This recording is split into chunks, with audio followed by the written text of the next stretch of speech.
पुरै त्रिशुली आमा लाइभ यो चाहिँ है गाइस लाइभ छ।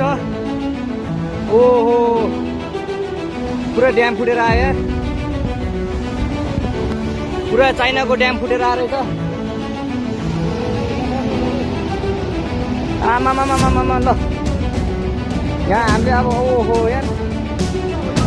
यो पुरै ड्याम फुटेर आएको यो घर गयो यो ल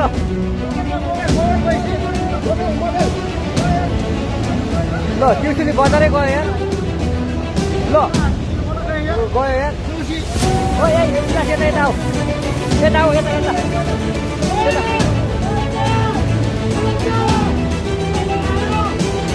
आमा यार बजारै गयो यार अलिक टाढा बसौँ टाढा यो पुरै यो घरहरू जम्मै गयो ल घरहरू जम्मै गयो यो पुरै आमामा ड्याम यार।